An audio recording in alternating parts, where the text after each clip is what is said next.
Nesta semana a gente falava aqui essa situação muito ruim, né?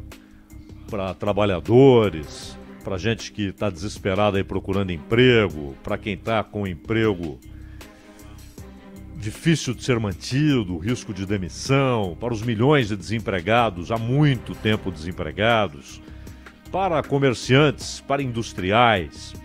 E dizíamos que os bancos não tiveram prejuízo. E veio a informação, é fato, eles não tiveram prejuízo, mas tiveram uma diminuição de lucro, não é? Nada, ninguém precisa pegar o lenço para chorar, porque há um levantamento do Valor, né, que é a publicação, Valor, com os 4 maiores bancos de capital aberto do Brasil, Itaú, Bradesco, Santander e Banco do Brasil, e eles devem registrar um lucro combinado isso no quarto trimestre, hein? Não é no ano, não, de 2020, quarto trimestre, de 17 bilhões 699 milhões de reais. Isso no quarto trimestre é o lucro combinado desses bancos. E no ano, 63 bilhões 584 milhões de reais de lucro combinado. É claro que é uma redução em relação a 2019, uma redução de 26,6%. É a maior desde 2000, essa redução, e a quinta maior desde o real, em 94, segundo o levantamento da consultoria economática feita a pedido do Valor. E nesse período, só houve realmente prejuízo em 95 e 96, quando houve aquela limpeza no balanço do Banco do Brasil. Não é que os privados tenham tido prejuízo, é que os números do Banco do Brasil levaram a um resultado combinado que apontava prejuízo, mas o prejuízo não foi dos bancos privados. Esses não tiveram prejuízo, não é?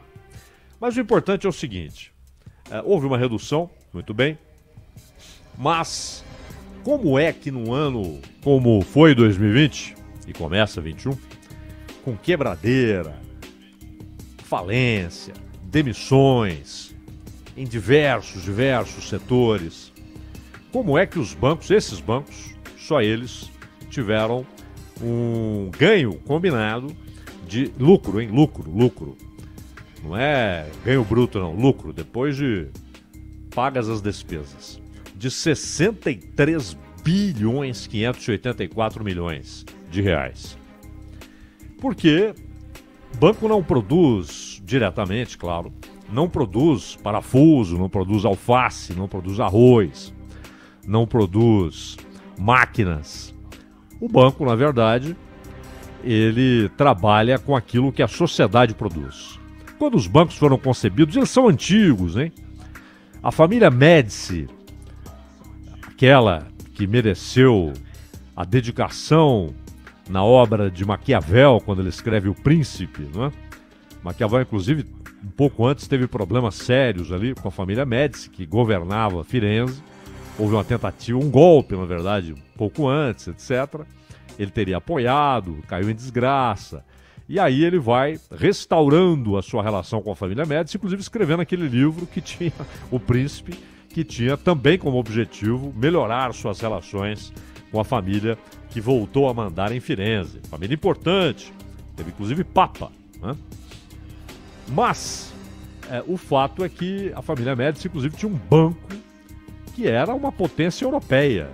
Não era só em Firenze, não era só na Itália, né? Na época cidades-estados, né? Mas na Europa. Então os bancos são muito antigos, e claro. Então, os bancos modernos, eles foram concebidos da seguinte maneira: um lugar para as pessoas guardarem o dinheiro de maneira segura, não precisa colocar embaixo do colchão, não é, com risco. E ao mesmo tempo, esse dinheiro colocado no banco, o Ronald ia lá, colocava dinheiro, o Vitor Lopato ia lá precisando de dinheiro, um investimento, queria ampliar os seus negócios ou abrir um negócio, e o banco pegava o dinheiro do Ronald, emprestava para o Vitor, cobrava por esse empréstimo e remunerava o Ronald e também ficava com a sua parte, um negócio como outro qualquer. Mas, quando você tem a ideia de um crédito amplo, principalmente século XVIII e sobretudo século XIX, os bancos se tornam uma fábrica de aumentar a rentabilidade do dinheiro. E aí você tem diversas situações em que eles ganhavam, financiando aquelas companhias, né, que iam para a África, que iam para a Ásia, financiando negócios com lucros tremendos, sem colocá-lo diretamente na atividade produtiva, mas muitas vezes investindo em capital produtivo, máquinas, etc., galpões, fábricas. No Brasil, quando havia aquela hiperinflação, os bancos ganhavam demais. Imagina, você colocava ali 1.000 cruzeiros, ou 10.000 cruzeiros, ou 100.000 cruzeiros, né? ou cruzados depois. E depois de um tempo, aquele dinheiro valia muito menos por causa da inflação. E aí, o titular da conta, principalmente se fosse conta corrente, ele perdia demais. Mesmo em poupança, perdia demais. A poupança nunca acompanhou a inflação com a correção monetária, né? Porque a inflação real era muito maior. E, no entanto, os bancos, claro, trabalhavam com aquele dinheiro e ganhavam rios e rios de dinheiro. Depois, quando a inflação foi debelada no real, eles imediatamente receberam do governo autorização para continuarem ganhando rios de dinheiro com taxas e mais taxas, né? Pense bem, nenhuma loja paga para que você compre na loja. Nenhum bar paga para que você compre no bar, ou restaurante, ou oficina. Não é? Pelo contrário, eles agradecem que você tenha escolhido aquele bar, aquele restaurante, aquela oficina. O banco não.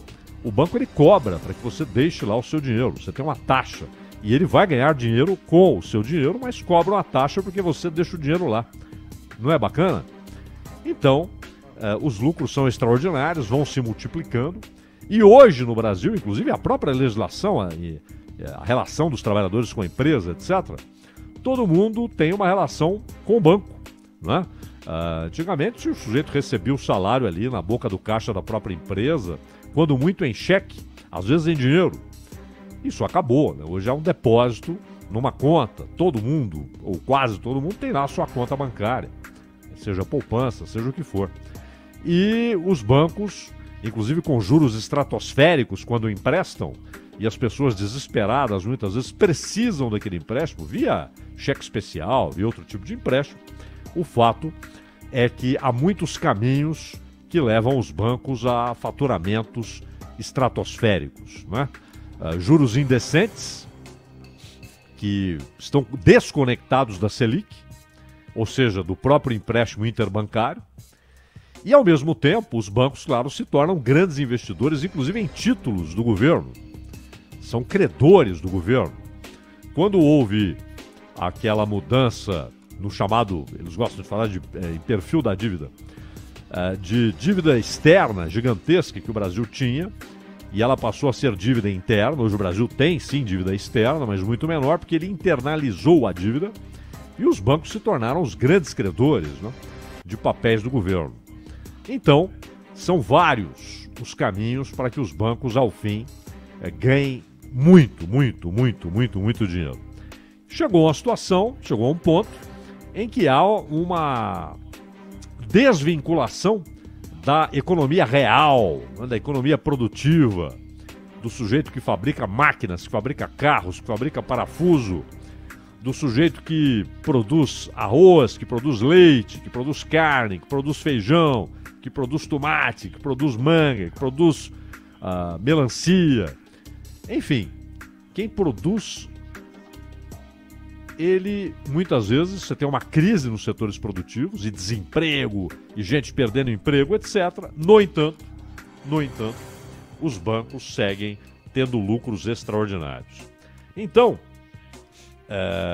há essa ideia de que os bancos tiveram, então, uma possibilidade de ganhar rios de dinheiro, mesmo numa crise extraordinária, mas mesmo assim tiveram um ganho menor no ano passado, né, por diversos movimentos, inclusive. E, claro, também pela redução drástica da atividade econômica. Mas o fato é que a manchete nem deve ser que os bancos têm uma redução que é a maior em 20 anos nos seus lucros, mas sim que, apesar de uma crise gigantesca que atingiu todos os setores, os 4 grandes bancos de capital aberto tiveram, só no quarto trimestre, um lucro combinado de quase 17 bilhões e 700 milhões. 17 bilhões e 699 milhões de reais. E em 2020, um lucro combinado de 63 bilhões 584 milhões de reais. Como dizia o Joelmir Betting, o melhor negócio do mundo é um banco bem administrado. O segundo melhor é um banco mal administrado. Ronald.